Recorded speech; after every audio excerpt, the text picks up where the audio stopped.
Welcome back to CrowsNest. We're starting a new series along with the launch of the channel. We're going to be taking a close look at all the best Sasquatch reports on the official BFRO website, state by state, starting with Alaska. If you have a story of your own from Alaska, be sure to share it in the comments. Before we get started, just as a reminder, these stories are posted on the BFRO website, which will be linked in the description. It goes without saying that all credit goes to the BFRO and the original posters as well.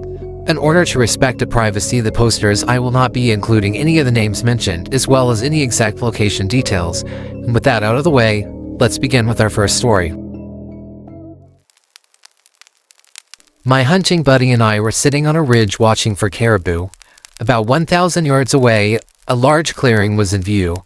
While we were watching the clearing for caribou to come out of the brush, we watched as a large gray animal walking on hind legs walk between two large spruce trees on opposite sides of the clearing. We were both longtime Alaskans, avid hunters, and have logged many hunts in North America. I have hunted all of North America's deer, elk, black, and grizzly bear. I have never seen an animal like what we saw that day. We watched it for over a half hour move from one tree across the clearing to the other tree. Eventually, caribou moved into the area and we lost sight of the animal when it moved off into heavy brush. We have never heard of a Bigfoot in Alaska, but we did tell the bush pilot that picked us up from our hunt that we had seen something strange. He told us we had probably seen the hairy man, a well-known animal of the region by the native people. As I was driving, I happened to notice a man standing on the right side of the road about 100 yards ahead. It was more of an unconscious recognition. There's nothing unusual about a man standing on the side of the road in this area.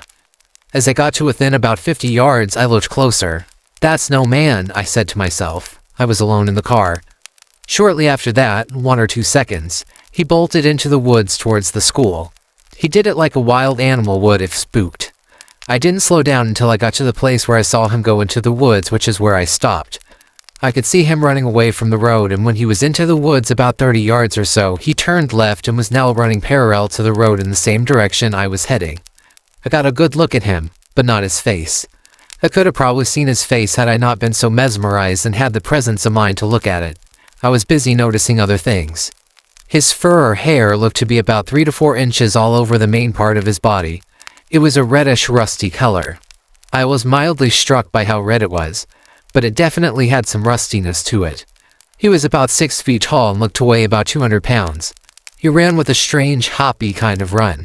I watched him until he disappeared into the woods. There was a road about 100 yards ahead, and I took off to get to it so I could turn right, and in about 20 yards turn right again to the road that led to the school parking lot. So the wooded area he was in was sort of a peninsula, and he seemingly had to be in there somewhere.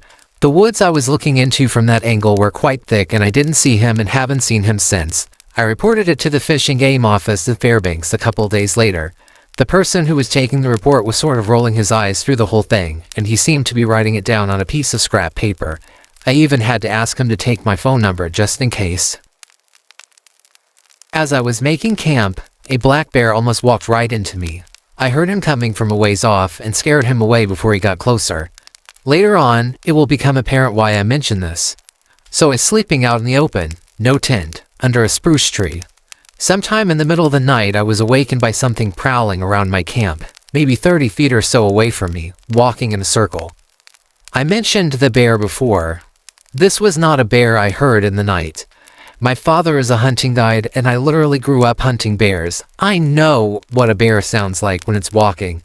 Whatever this thing was, it was walking on 2 legs, with a bit of a shuffling sound between each step, like it was dragging its feet a bit. The leaves on the forest floor were dry like potato chips, and it was breaking a lot of branches. I could hear it and follow its movement quite distinctly. I have to say here that I've spent a lot of time in the Alaskan bush, and I have never before or since been truly afraid of anything I've encountered. But I don't mind saying that on this particular night I was literally shaking with fear. It circled my camp for what seemed like hours, but it was probably only 5 minutes or so. Finally, remembering something I had once read about the Native Americans' beliefs regarding woodsmen, I started talking to it, albeit in a shaky voice, saying I wanted no trouble that night. The thing stopped dead in its tracks. Then a few moments later, I heard it trotting downhill, away from me. Talking to such a creature may sound kinda crazy, but all I know is that it worked. I've kicked myself for many times since, but the next morning I didn't bother to look for any tracks, hair, etc. I just packed up and resumed my hunting. I had no further trouble with the woodsman. As a final couple of notes, I do recall hearing kind of low muttering sounds as it was prowling around me. Also, having since done some reading on Bigfoot sightings, I've noticed that a lot of people report the animal having a strong foul odor to it. However, I did not smell any particular odor, foul or otherwise. I was part of a group of about a dozen Army personnel training in the area. It was summer on a warm, clear day. We are above tree line and had been camped there for several days. I was looking across the nearest valley when I spotted movement. It was on the base of a steep mountainside in bare, rocky terrain, with snowfields descending down the small gullies on the hillside. It was moving up the valley about a half-mile away. When it crossed the snow, you could plainly see that it was not a bear. It walked upright with long strides and arms swinging and moved fast across the white snow. It was dark in color like a bear. I have seen bears many times since in the same type of terrain, and they do not move like this did. It was too big and fast to be human. Bears can and do walk upright, usually for short instances when they need to see or smell something and need the height. They don't travel in this manner and not in difficult terrain. I pointed it out to the other guys and we watched it until you can no longer see it. When it was out of the snow, it was hard to see against the rocks. We wanted to go look at the tracks, but everyone was too scared to go down there. We had to sleep there that night. Nobody wanted to go outside after dark. The next day that we got out, never went back. 20 years later, I would still not go over there even with a group and with guns. The only thing I have seen and looked like this is the descriptions of Bigfoot. It was late at night, right before winter, and we were just about to the tourist area of the Denali National Park. As we rounded a corner, my lights hit something sitting on the yellow line in the middle of the road. The lights on this truck were grossly out of adjustment, so they were pointing right at this thing. It was sitting in the middle of the road with its legs pulled up to its chest and its arms folded over its knees. Its head was between its arms, looking towards the ground. It had long, human-like hair. At first I thought it was an orangutan. Then I thought to myself, what would an orangutan be doing in the middle of nowhere in Alaska? I've lived here almost all my life and there is no animal like this one. I thought to myself the only way that it could have been an orangutan is if there's a circus out here. I knew that was not a possibility in such a remote area. I drove right next to it and was at its level. If I had been going slow, I could have touched it easily. I was freaked out and I thought I must be seeing things. Maybe I was tired. My friend saw it too though. Although neither one of us said a word until we reached the gas station in the town of Healy just past Denali. She said, "Did you see that?" And I said, "I thought I was seeing things." This spooked us so bad we didn't even say anything to each other about it until we were around people. We have talked about this, and we still agree that we saw this thing. We've given up on trying to explain to anyone else because no one believes it. We both have decided not to bring it up because no one believes it anyway. Why I feel this is so unusual is there is no animal native to Alaska that could resemble this thing in any way. We have bears, moose, caribou, porcupine, rabbits, etc., but none of those animals have knees or long reddish-colored hair. I don't know how to explain it, and I've given up trying to because nobody believes it.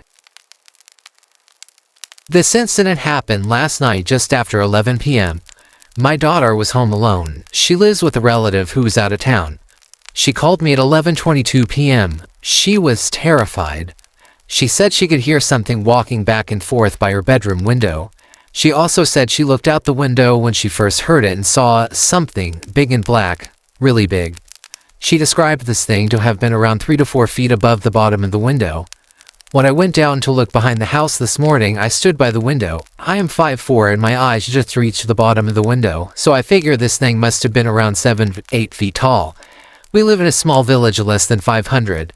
There are a lot of bushes and trees between the houses. Their house is close to the beach and there is a forest surrounding the town. Now, I've never known my daughter to be afraid of anything, but last night when I went to pick her up, she was shaking like a leaf. She was hysterical. It took me almost an hour to calm her down. I questioned her about what happened. She called me about 5 minutes after she first saw it. She was too scared to move. When I got down there, I would not look behind the house, but she was hiding in my relative's closet. She said it was walking back and forth right behind the house. She described the footsteps as a sound like someone very large walking on 2 feet, kind of like a stomping. My daughter is very down to earth, not one prone to dramatics. When I first went down there, I didn't really know what was going on. Just that my daughter was scared spitless. But I would not go look behind the house. When I went up to the house in the front, my hair felt like it was standing on end and I had goosebumps really bad. I was scared and I didn't know why. What do you think of these reports? Do you believe them or feel like it was just a case of mistaken identity? Let us know your opinions in the comments below and please remember to like and subscribe. See you next time at the Crow's Nest.